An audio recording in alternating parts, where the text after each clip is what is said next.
இயேசுவே நன்றி. ஹalleluya, praise the Lord, praise Jesus. Thank you Jesus. உமது ரத்தத்தால் எங்களை கழுவும் ஆண்டவரே, தூய்மையாக்கும் விடுதலை தாரும். அனைத்து விதமான கட்டுகள், மனதில் இருக்கின்ற கட்டுகள், காதுகள் இருக்கின்ற, செவிகள் இருக்கின்ற கட்டுகள் உடைக்கப்படுத்தும் ஆண்டவரே. Bind the cast every unclean spirit, Father, mighty name of Jesus. Mother Mary, intercede for us. Hail Mary, full of grace, the Lord is with thee. Blessed are you amongst women, blessed is the fruit of thy womb, Jesus. Holy Mary, Mother of God, pray for us sinners now and at the hour of our death. Amen. இன்னைக்கு சங்கீதம் 145வது சங்கீதம் 145ல இருக்கிறோம்.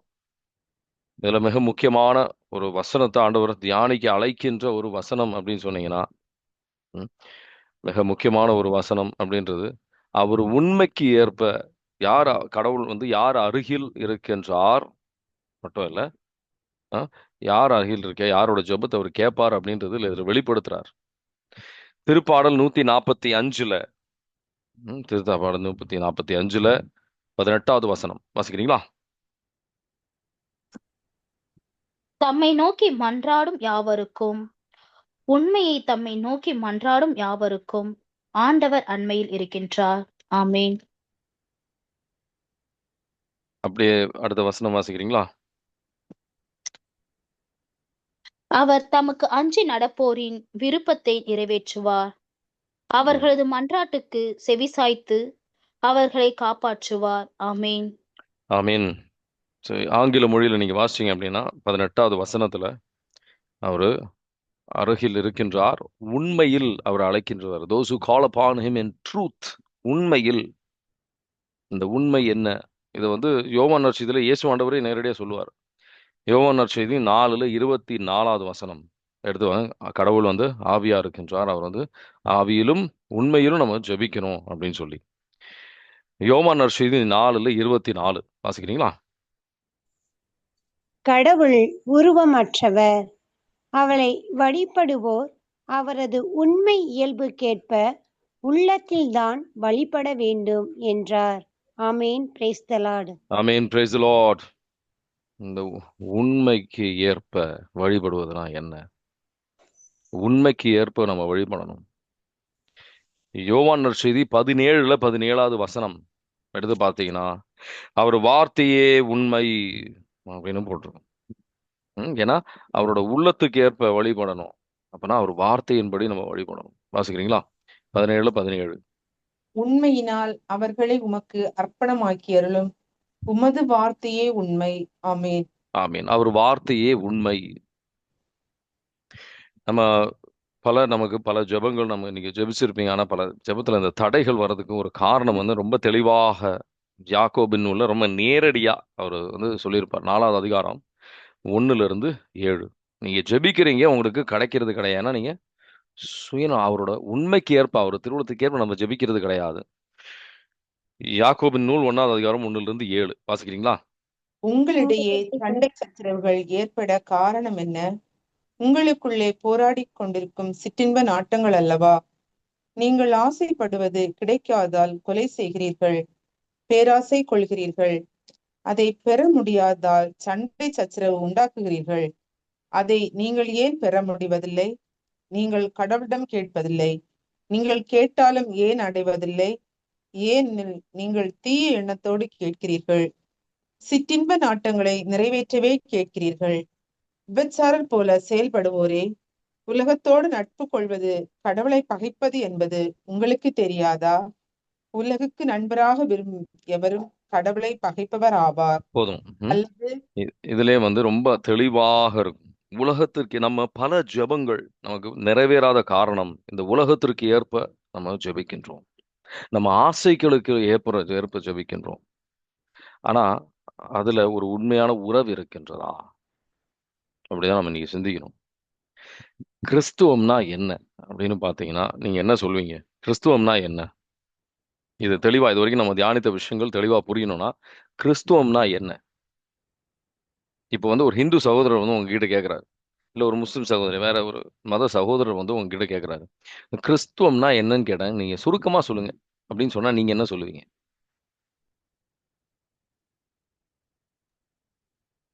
எங்களுக்காக உயிர் கொடுத்து ஒரு நல்ல நண்பன் சுருக்கமா அந்த ஓகே நண்பன். சரி, ஒரு ஒரு வார்த்தையில சொல்ல முடியுமா? ம், அன்பு. அன்பு. ஓகே. தவறான பதிலே கிடையாது. எல்லாம் கொஞ்சம் சிந்திக்கணும். சிந்திக்கலைன்னா இது வந்து ஆழத்துல வந்து இந்த வார்த்தை உள்ள செல்லாது. அதுக்காக தான். விதைக்க முடியாது.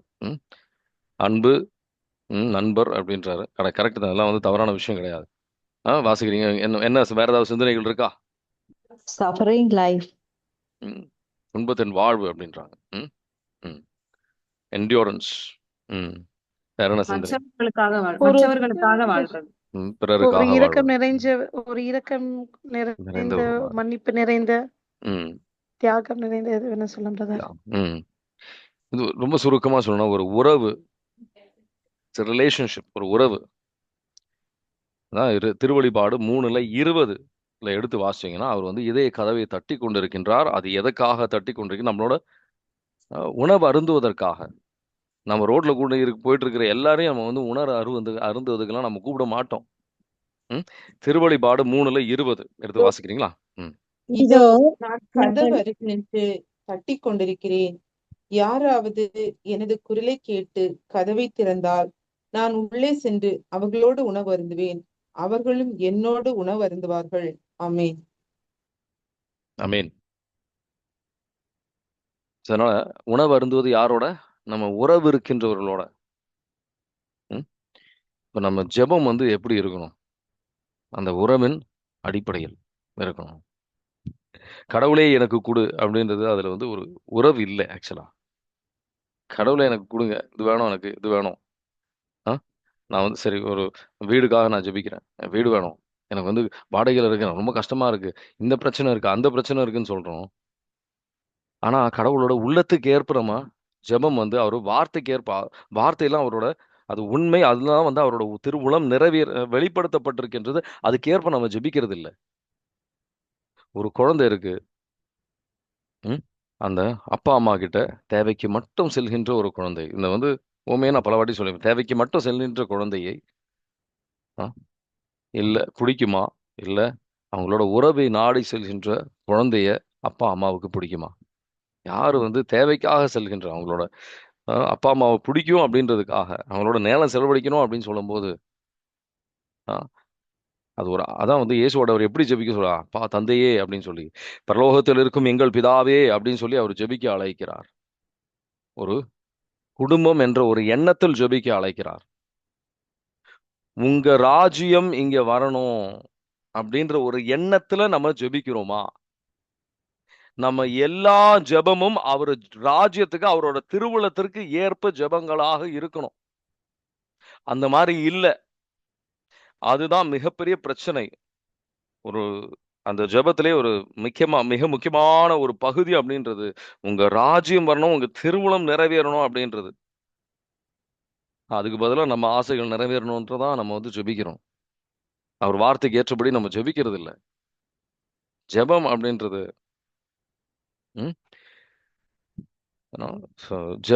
ஜெபத்துல வந்து எங்களுக்கு இது தாங்க, சில விஷயங்கள் தாங்க அப்படின்னு நம்ம கேட்கிறோம். பரலோகத்தில் இருக்கும் எங்கள் பிதாவே உம்முடைய நாமம் அர்ச்சிக்கப்படுவதும் ராஜ்யம் வருக உம்முடைய திருவுளம் நிறைவேற்ற அப்படின்னு சொல்லிட்டு கேட்கிறோம். சில விஷயங்கள் கேட்கிறோம், மன்னிக்க சொல்றோம். அதுவுமே வந்து அவர் திருவுளத்துக்கு ஏற்ப இருக்கணும், அவர் ராஜ்யத்திற்காக இருக்கணும், அவரோட திருவுளத்துக்கு ஏற்ப இருக்கணும். இந்த ரெண்டு விஷயங்கள், அவரோட திருவுளம் இன்னும் அவரோட ராஜ்யம் இன்னும் வளரணுன்றதுக்காக நம்ம சில விஷயங்கள் கேட்கணும். ஆனா அதெல்லாம் வந்து நம்ம சுயநலமாக கேட்கிறோம். அதனால பல ஜெபத்துல தடையாக நிற்கின்ற காரணம் நம்ம உள்ளம் அவர் உள்ளத்திற்கு ஏற்ப மாறவில்லை.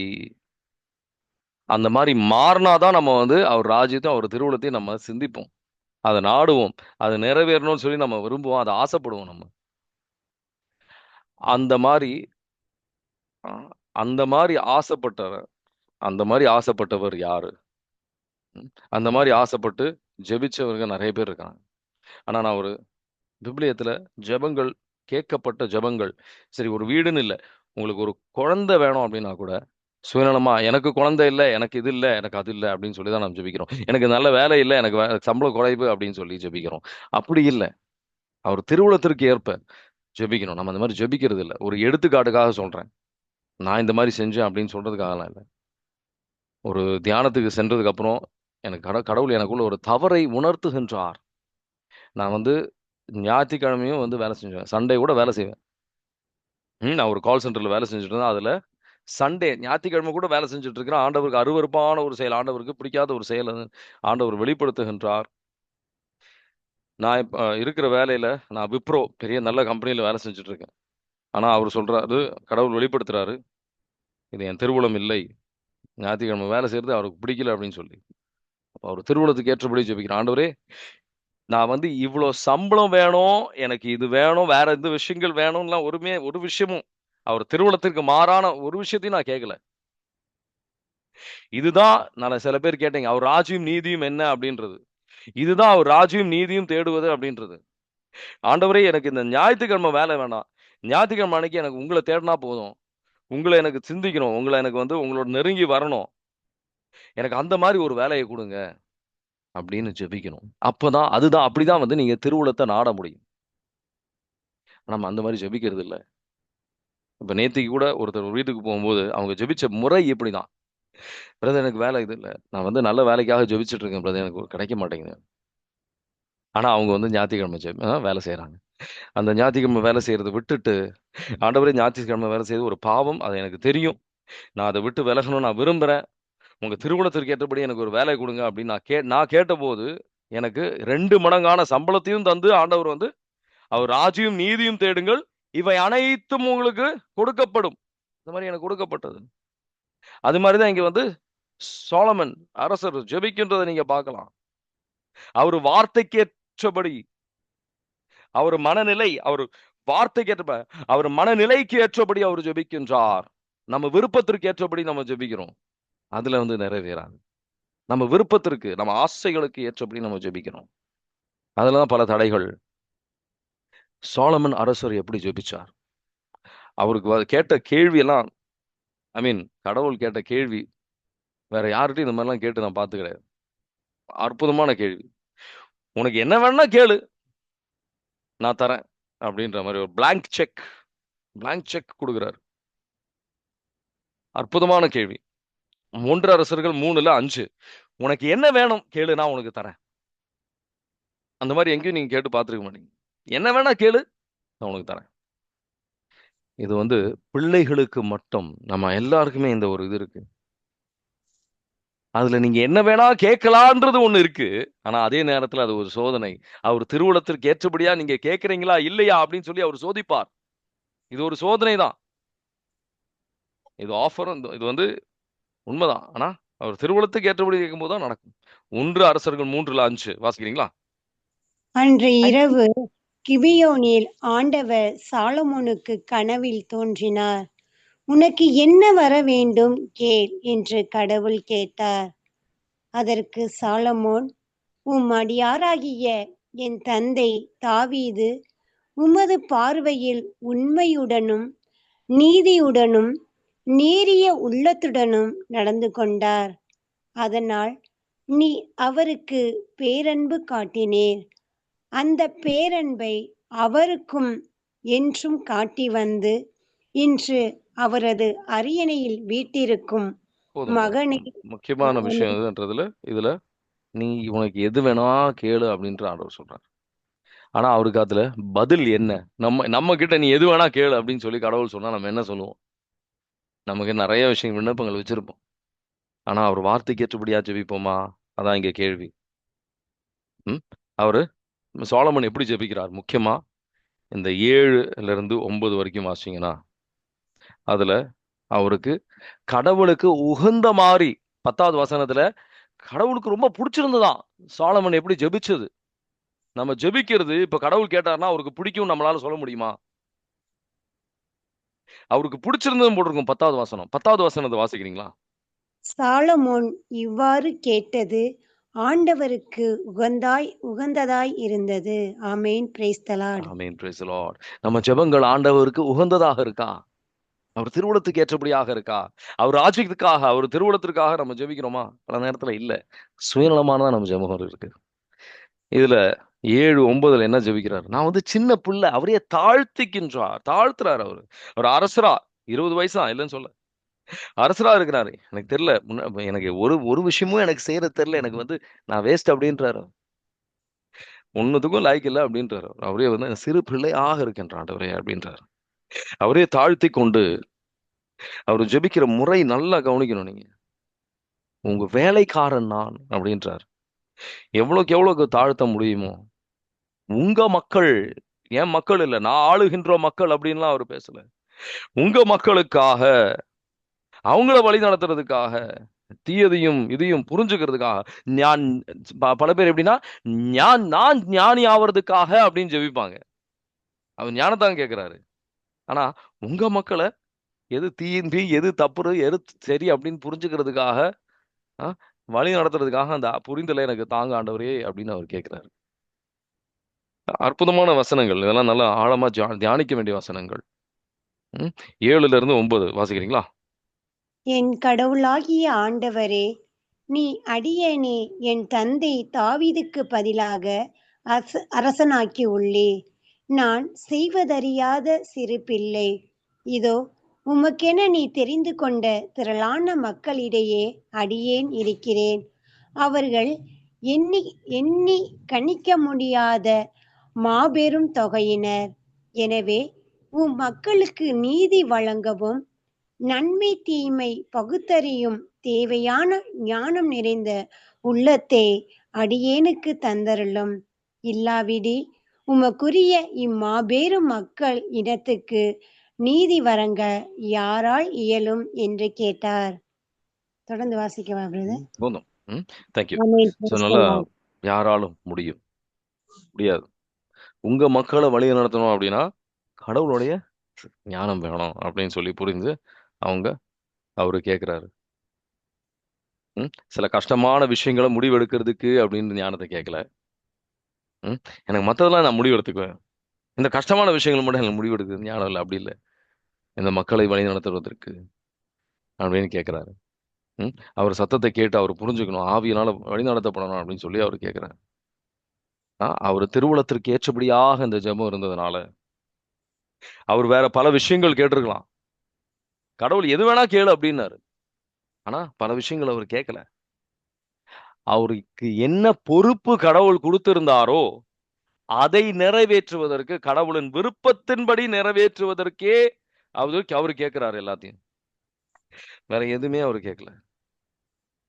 அதனால கடவுள் சொல்றாரு, உனக்கு இது மட்டும் கிடையாது, இன்னும் நிறைவா நான் தருவேன். நீ ஏற்றபடி, நான் எனக்கு ஏற்றபடி இன்னும் வாழ்க்கையில வாழ்ந்தேன்னா இன்னும் நிறைய ஆசீர்வாதங்கள். அவர் நிறைவான கடவுள். இன்னும் நமக்கு நிறைய அதிகமா தரணும்னு தான் அவர் விரும்புறாரு. நம்ம தான் வந்து அவர் திருவுளத்திற்கு படி வாழ்றது கிடையாது. அவர் ராஜ்யம் நீதியும் நம்ம தேடுறது கிடையாது. அதுக்கேற்றபடியே நம்ம வாழ்றது கிடையாது. அதான் பிரச்சனை. ஆண்டவர் வந்து இன்னும் தெளிவாக புரிந்து கொள்ள அழைக்கிறார். உங்க திருவுளம் மாறட்டும் நம்ம பல நேரத்துல ஜெபிக்கிறோம். உங்க திருவுளம் நிறைவேறட்டும் அப்படின்றது இல்ல. உங்க திருவுளம் மாறட்டும் அப்படின்னு தான் நம்ம ஜெபிக்கிறோம். உங்க திருவுளம் நிறைவேறட்டும் அப்படின்னு இல்லை. அதுதான் பிரச்சனை. அதுதான் பிரச்சனை. ஒரு எடுத்துக்காட்டுக்கு உங்களுக்கு இன்னும் தெளிவா புரியணுன்றதுக்காக சொல்றேன். ஒரு எடுத்துக்காட்டுக்காக, இப்போ நீங்க வந்து ஒரு வீடுக்காக ஜெபிக்கிறீங்க. ஒரு எடுத்துக்காட்டுக்காக சொல்றேன். ஒரு வீடுக்காக ஜெபிக்கிறீங்கன்னு வச்சுக்கோ. இதே விஷயத்த நீங்க வேலைக்காகவும் எல்லாத்துக்காகவும், ஒரு குழந்தை பாக்கியம் வேணும், எதுக்காக வேணா நீங்க இந்த மாதிரி வந்து ஜெபிக்கலாம். இந்த ஒரு விதத்துல, இந்த முறையில வந்து ஜெபிக்கலாம் நீங்க. சரிங்களா? முதல் விஷயம், நீங்க ஒரு வீடுக்காக ஜெபிக்கிறீங்கன்னு ஒரு எடுத்துக்காட்டுக்காக சொல்றேன். வீடுக்காக ஜெபிக்கிறீங்க. ஆண்டவரே, என் உள்ளத்தை சீர்தூக்கி பாரும். எதற்காக நான் இந்த வீடை நான் வந்து ஆசைப்படுறேன்? முதல்ல நீங்க அதை கேட்கணும். அவர் ஒரு ஒரு தகுதிக்காகயா, இந்த சமூகத்துல ஒரு பேரு வரணுன்றதுக்காகயா, மற்றவர்களை ஒப்பிட்டு பார்த்து அவங்க வளர்ந்துட்டாங்க, அவங்களுக்கு வீடு இருக்குது, எனக்கு இல்ல, இந்த சுயநலமான ஜெபமா அப்படின்னு முதல் பார்க்க வேண்டிய விஷயம் அதுதான். யாக்கோபின் நூல் 4வது அதிகாரத்துல என்ன வாசிச்சோம்? நீங்க சிற்றின்ப நாட்டத்திற்காக சுயநலமாக நம்ம சிந்திக்கிறோம். நம்ம நலன் நம்ம மட்டும்தான் அங்க கடவுளா நிக்கிறோம். அப்படி இல்லை. கடவுளோட திருவுளத்தை முதல் இடத்தில் வைத்து, அவரோட விருப்பங்கள், அவர் உள்ளத்தை முதல் இடத்தில் வைத்து, அவர் வார்த்தையை முதல் இடத்தில் வைத்து, அவர் திருவுளத்தை, அவர் ராஜ்யத்தை முதல் இடத்தில் வைத்து நம்ம ஜெபிக்கணும். இல்ல அவரு ராஜ்யம், அவருடைய அவருடைய எங்க குடும்பம், அவர் குடும்பமா வாழணுன்றதுக்காக, ஒரு சாட்சியாக இருக்கணும் அப்படின்றதுக்காக, மற்றவர்கள் இந்த ஒரு வீடு மற்றவர்கள் வந்து ஒரு ஜபத்தின் ஆலயமாக மாறணுன்றதுக்காக கேட்குறீங்களா? ஒரு வீடை கட்டி எழுப்புறீங்க, எது அவரோட திருவுளத்துக்கு ஏற்ப உங்க ஜபம் வருகின்றதா அப்படின்னு ஆண்டவர் சிந்திக்க அழைக்கிறார். திருப்பாடல் 139 23 24. திருப்பாடல் 139 23 24 வாசிக்கிறீங்களா? இறைவா, நீ என் உள்ளத்தை ஆய்ந்து அறியும். என் எண்ணங்களை அறியுமாறு என்னை சோதித்து பாரும். உம்மை வருத்தும் வழியில் நான் செல்கின்றனோ என்று பாரும். என்றுமுள்ள வழியில் என்னை நடத்தியருளும். ஆமேன். Praise the Lord. ஆமேன். Praise the Lord. இரண்டாவது விஷயம் நீங்க செய்ய வேண்டியது, முதல்ல வந்து நம்ம இதயமும் நம்ம நோக்கம் எதற்காக இந்த வீடு வேணும் அப்படின்றது கடவுளுக்கு ஏற்றபடி, அவரோட திருவுளத்துக்கு ஏற்றபடியாக இருக்கான்னு சிந்திக்கணும். ரெண்டாவது விஷயம் அப்படின்றது கடவுளுடைய ஒரு குணாதிசயம் அப்படின்றது, அவர் ஒரு பேங்கா பார்க்க கூடாது. கடவுளை பேங்கா பார்க்க கூடாது. ஒரு ஒரு மார்க்கெட்ல பேங்க்ல ஒரு ஏடிஎம் கார்டு மாதிரி பார்க்க கூடாது. அப்படி எல்லாம் வல்ல கடவுள், சில பேர்லாம் கடவுள் உங்களுக்கு யாரு அப்படின்னு சொன்னா, என்னை உருவாக்குனவர் அப்படின்னுவாங்க. அந்த அளவுக்கு தான் அவங்களோட உறவு. எல்லா நல்ல ஆசீர்வாதங்கள், எல்லா நல்ல கிருபைகளும் உங்க கிட்ட இருந்து வருகின்றது ஆண்டவரே. உங்க ஞானத்தில் நான் நம்பிக்கை வைக்கிறேன் ஆண்டவரே. நீங்க தான் எல்லாம் எனக்கு தருகின்றீர்கள். அந்த நீங்க தரப்போற நேரத்திற்கும், இப்ப இந்த வீடை தரப்போற நேரம், இந்த வீடை தரப்போற நேரம், இந்த குழந்தைய தரப்போற நேரம், இந்த ஒரு வேலையை தரப்போற நேரத்துக்கும் நான் காத்திருக்க நான் தயாராக இருக்கின்றேன். பிலிப்பியர் 4:19 அவர் வார்த்தைக்கு ஏற்றபடியாக எங்க எல்லா தேவைகளும் நீங்க பூர்த்தி செய்வீங்க நாங்க விசுவசிக்கிறோம் ஆண்டவரே.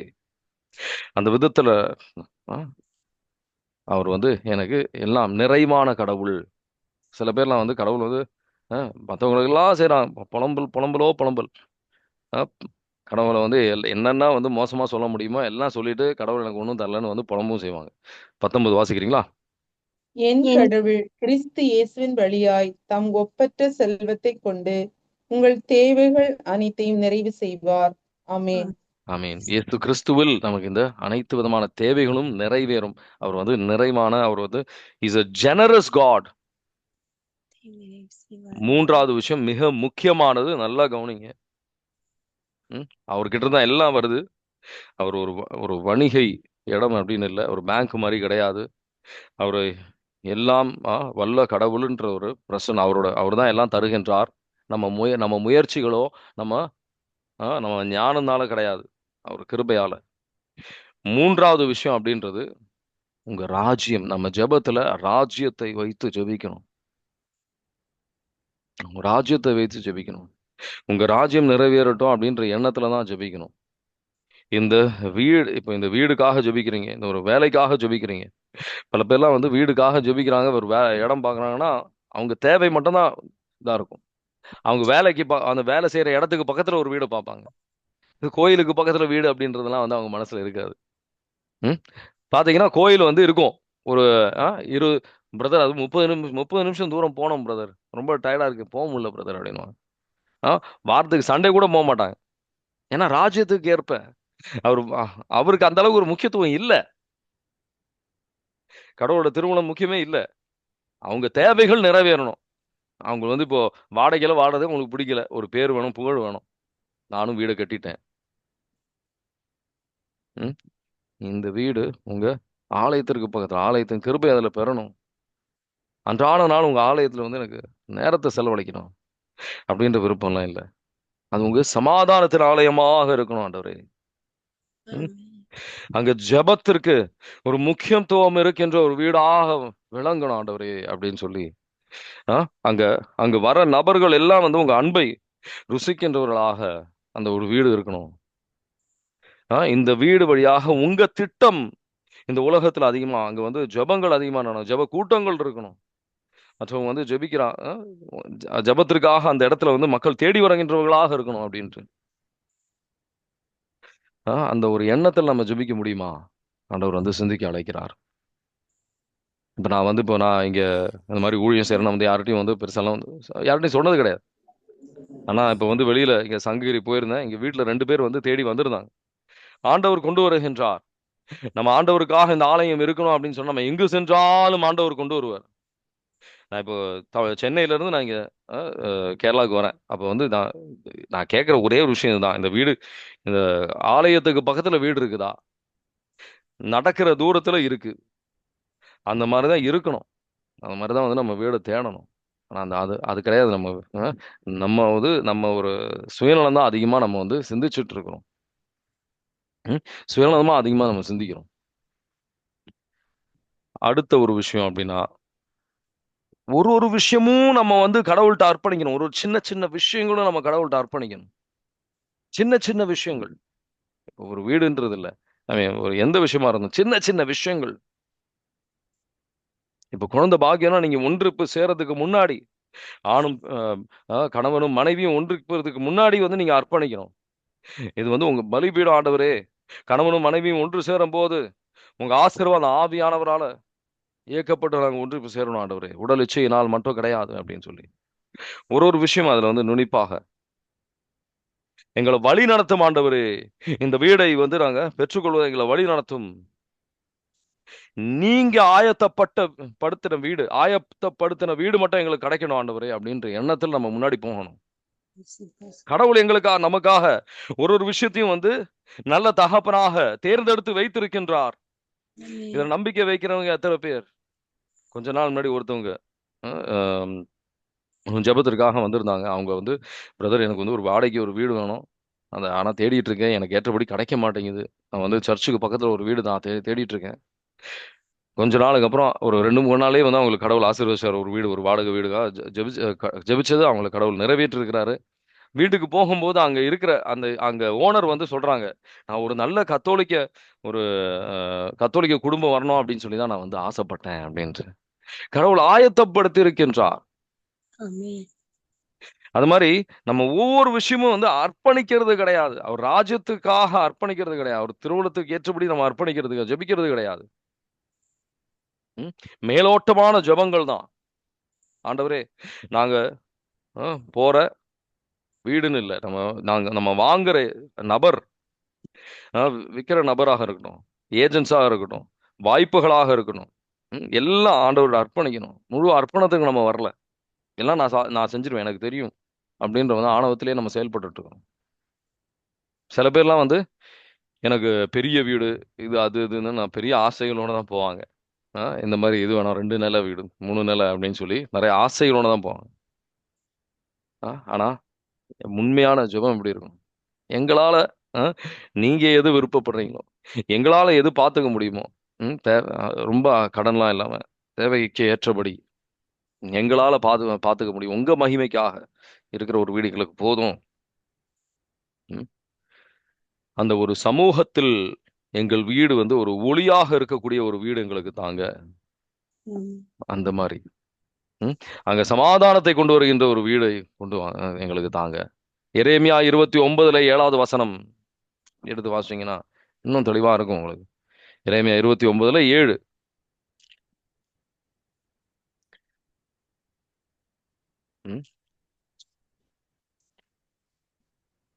நம்ம எங்கு சென்றாலும் அங்க ஒரு சமாதானம், நிறைவு நிலைநாட்டுகின்ற நபர்களாக மாறணும் அப்படின்னு சொல்லி கடவுள் விரும்புறார்.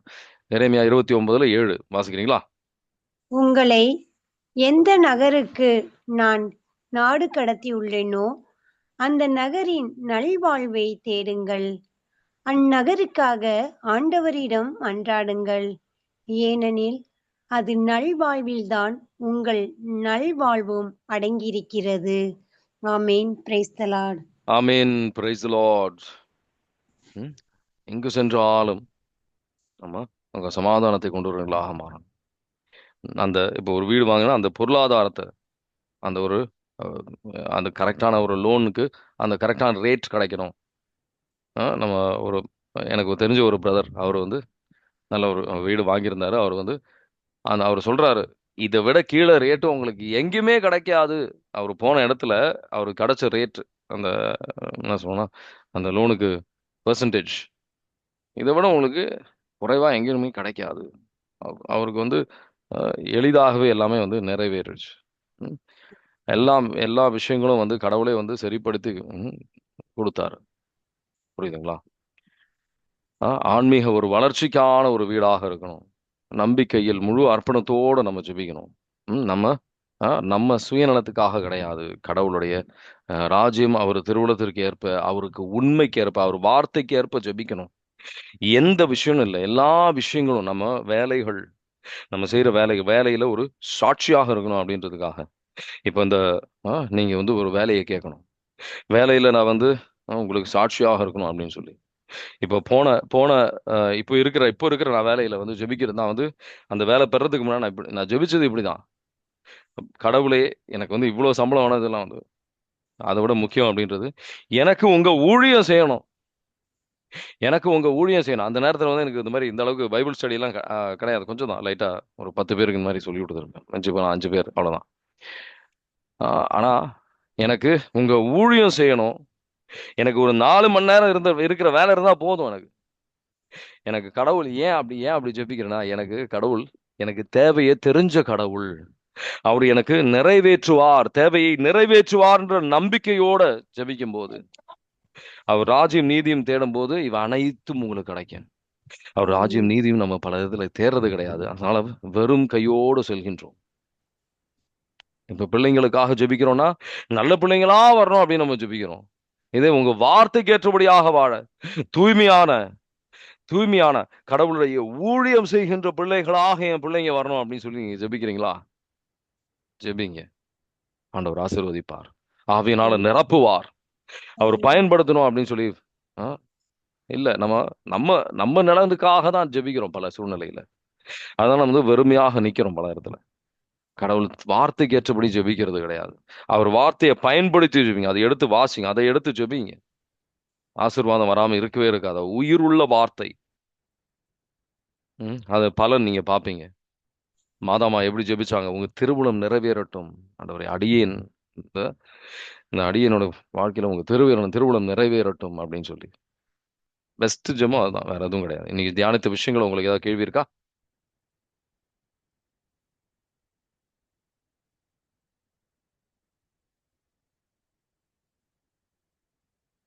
எனக்கு ஒரு கொஸ்டின் பிரதர். சொல்லுங்க. கோயிலுக்கே வரமாட்றாங்க ஒரு குடும்பம். ஆனா சண்டே மாசம் மட்டும் அந்த வீட்டு தலைவர் மட்டும் அட்டன் பண்றாங்க. அவங்க குழந்தைங்க 2 பேரும் என்கிட்ட தான் படிக்கிறாங்க. ஆனா குழந்தைங்க 2 பேருமே வந்து 10th ஒரு குழந்தை, 6th ஒரு குழந்தை. அவங்க எல்லாருமே கிளாஸ்ல டாப்பர். அவங்க தான் டாப்பரா இருக்காங்க. ஆனா அந்த பிள்ளைங்கள நான் கடவுளுக்குள்ள கொண்டு வரணும்னு எவ்வளோ முயற்சி பண்றேன். நம்ம சொன்னா அவங்க வந்து ஒரு சட்டை பண்ண மாட்றாங்க. ஏன்னா A to Z வரை எங்களுக்கு எல்லா வசதி வாய்ப்புகளும் இருக்கு. நாங்க ஏன் கடவுளை தேடணும் அப்படிங்கிற ஒரு இதுல நானும் எவ்வளவோ பேசி பார்த்தேன். ஆனா வரமாட்றாங்க. அவங்கள நினைச்சாதான் வந்து எனக்கு ரொம்ப பரிதாபம். உண்மையா சொல்றேன். யாருக்காவது சொல்ல முடியும் ஏன் அப்படின்ட்டு. அவங்கள நினைச்சா வந்து எனக்கு ரொம்ப பயமா இருக்கு. ஏன் தெரியுமா? யாருக்காவது சொல்ல முடியுமா? எனக்கு எல்லாமே இருக்கு அப்படின்ற ஒரு சூழ்நிலையில இருக்கிற நபருக்கு நம்ம வழி நடத்தல் கொடுத்தா அவங்க ஏற்றுக்கொள்ள மாட்டாங்க. உண்மைதான். சரிங்களா? சொல்லுங்க. ஏன் உங்களை நினைச்சா எனக்கு ரொம்ப பயம், பரிதாபமா இருக்கும். ஏன் அப்படின்னு நினைக்கிறீங்க? சொல்ல முடியுமா? யாருக்காவது சொல்லுங்க. யாரோ சொல்ல வந்தீங்க.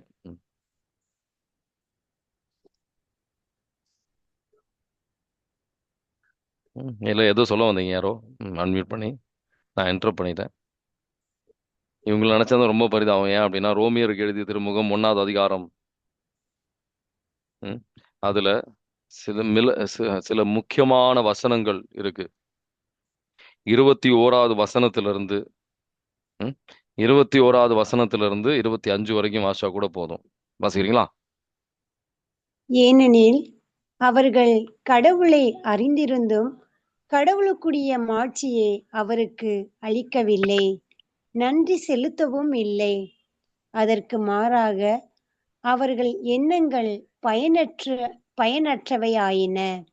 உணர்வற்ற அவர்களது உள்ளம் இருண்டு போயிற்று. தாங்கள் ஞானிகள் என்று சொல்லிக்கொள்ளும் அவர்கள் மடையர்களே. அழிவில்லா கடவுளை வழிபடுவதற்கு பதிலாக அழிந்து போகும் மனிதரைப் போலவும் பரப்பன, நடப்பன, ஊர்வன ஆகியவற்றைப் போலவும் உள்ள உருவங்களை வழிபட்டன. ஆமீன். Praise the Lord. அப்படி 24 மட்டும் வாசிடுறீங்களா? ஆகவே முக்கியமான வசனம் இதுதான். ஆகவே அவர்களுடைய உள்ளத்தின் இச்சைகளுக்கு ஏற்ப ஒருவரோடு ஒருவர் தங்கள் உடல்களை இழிவுபடுத்துகின்ற ஒழுக்கக்கேடான செயல்களை செய்யும்படி கடவுள் அவர்களை விட்டுவிட்டார். கடவுள் அவர்களை விட்டுவிட்டார் அப்படின்னு இருக்கும். விட்டுவிட்டார். ஆமீன். அதுல இன்னும் 26 கடவுள் அவரை விட்டுவிட்டார் திரும்பவும் இருக்கும். 28வது வசனம் திரும்பவும் கடவுள் அவரை விட்டுவிட்டார். வேற, ஏன்னா ஒரு மனுஷன் கடவுள் இல்லாம மாற முடியாது. இப்போ நம்ம கடவுளை ஆராதிக்கல அப்படின்னு சொன்னா வேற ஒரு பொருளையோ ஒரு நபரையோ ஒரு கடவுளாக நம்ம வாழ்க்கையில வச்சிருப்போம். எந்த பொருட்கள் நம்ம கடவுளாக வாழ்க்கையில வச்சிருக்கிறோமோ அந்த பொருட்கள் அது கடவுள் இல்லை அப்படின்று கடவுள் வெளிப்படுத்துகின்ற சூழ்நிலைகளை அனுமதிப்பார். சில நபர்கள் உங்க வாழ்க்கையில கடவுளாக இருக்கலாம். அந்த நபர்கள் இருந்து ஒரு பிரிவினை வர வாய்ப்பு இருக்கு. கடவுளுக்கு உரிய இடத்தை அவர் யாருக்கும் அவர் விட்டு கொடுக்க மாட்டார். He is a jealous God. So அதனால கடவுளுக்கு முதல் இடத்தை கொடுக்கலன்னா அவங்களை நினைச்சா எனக்கு பரிதாபம். சில பேருக்கு ஆக்சிடென்ட் வரும். நான் பார்த்துருக்கேன். ரீசெண்டாக கூட நேற்று கூட ஒருத்தருக்காக ஜெபிச்சேன். அவர் வீட்டுக்கு சென்று ஜெபிச்சோம். அவர் கால் உடஞ்சிருக்கு. ஆனால் உடஞ்சிருந்த நிலையிலும் அவர் தியானத்திற்கு வந்தார், ஜெபிச்சார். அவருக்கு ஒரு கடவுள் ஒரு சமாதானம், ஒரு வெளிப்பாடெல்லாம் அவர் கொடுத்தார் கடவுள். அவர் சென்று கொண்டிருக்கின்ற பாதை ரொம்ப மோசமானது அப்படின்னு சொல்லி வெளிப்படுத்தினார். அதனால நம்ம கடவுள் கடவுள் கடவுள்னு சொல்லிட்டு இருப்பாங்க. ஆனா கோயிலுக்கெல்லாம் வரமாட்டாங்க. பாவ சங்கீதம் இருக்காது. அவங்க பாவத்திலேயே வாழ்ந்துட்டு இருப்பாங்க. நான் கடவுள் தான் நேசிக்கிறேன் அப்படின்வாங்க. அதெல்லாம் மற்றவங்களை ஏமாத்தலாம், கடவுளை ஏமாற்ற முடியாது. யாரு கடவுள்னு சொல்லிட்டு அவங்க வாழ்க்கையில அவங்க புரிஞ்சுக்குவாங்க கொஞ்ச நாள்ல. அதுக்கப்புறம் அது தண்டனைன்றதை விட அந்த கஷ்டங்கள் வழியாக தான் மனிதர்கள் எப்பவுமே கடவுள்கிட்ட நம்ம நாடி வருகின்றோம். கடவுள் நாளை என்ன பண்றது? நம்ம சில வேதனைகள் இல்லை அப்படின்னு சொன்னா முழுமையான ஒரு தேடல், முழு இதயத்தோட ஒரு கடவுளை தேடுகின்ற சூழ்நிலைகள் இல்லை. அதனாலதான் சில கஷ்டங்கள் கடவுளை அனுமதிக்க வேண்டிய சூழ்நிலைகள் வருது. கடவுளை குத்தம் சொல்லி பிரயோஜனம், நம்ம தான் அதுல தவறு செய்கின்றோம். அது கடவுள்ல அதுக்கு ஆனந்தம் கிடையாது. ஆனா கடவுள் அந்த ஒரு நிலைக்கு தள்ளப்படுகின்றார். நல்ல விதத்துல அவர் வெளிப்படுத்த முயற்சி பண்ணியிருக்கிறார். ஆனா அவங்க அதை புரிந்து கொள்ள அவங்க தயாராக இல்லை. சரிங்களா? ஆனா நீங்க ஜெபிக்கும் உங்க ஜெபம் வீணா போகாது. அவங்களுக்காக ஜெபிச்சிருக்கிறீங்க. அர்ப்பணிக்கும் போது உரிய நேரத்தில் சில கஷ்டங்கள் வழியாக ஒரு மாற்றத்தை கொண்டு வருவார் கடவுள். சரிங்களா? வேற ஏதாவது கேள்வி இருக்கா? வேற ஏதாவது கேள்வி இருக்கா?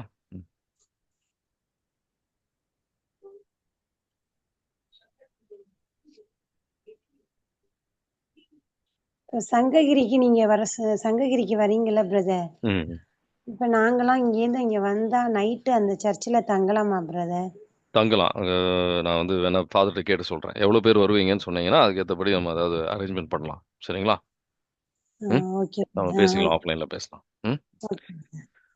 உங்க ரத்தத்தால் எங்களை கழுவும் ஆண்டவரை, தூய்மையாக்கும், விடுதலை தாரும். உண்மைக்கு ஏற்ப உங்க வார்த்தையோடு உங்க திருமணத்திற்கு ஏற்ற உங்க ராஜ்யத்திற்காக ராஜ்யத்தை மனதில் வைத்து நீங்க உங்க திருவுளத்துக்கு ஏற்ப ஜெபிக்கின்ற பிள்ளைகளாக எல்லா சூழ்நிலையிலும் உங்க ராஜ்யம் நீதியும் தேடுகின்ற உள்ளத்துக்கு ஏற்ப ஜெபிக்கின்ற நபர்களாக எங்களை ஒவ்வொருத்தரையும் மாற்றும் ஆண்டவரே. இந்த சுயநலமான ஜபங்கள் இனி வேண்டாம். சுயநலமான ஜபங்கள் இனி வேண்டாம். இந்த உடல் இச்சைக்கு ஏற்றபடியான ஜபங்கள் இனி வேண்டாம். ரத்தத்தால் எங்களை தூய்மைப்படுத்தும், விடுதலை தாரும், அனைத்து விதமான கட்டு உடைக்கப்படுத்தும். Receive the peace of Christ in the mighty name of Jesus we pray. Amen. God bless you. Have a nice day. Thank you.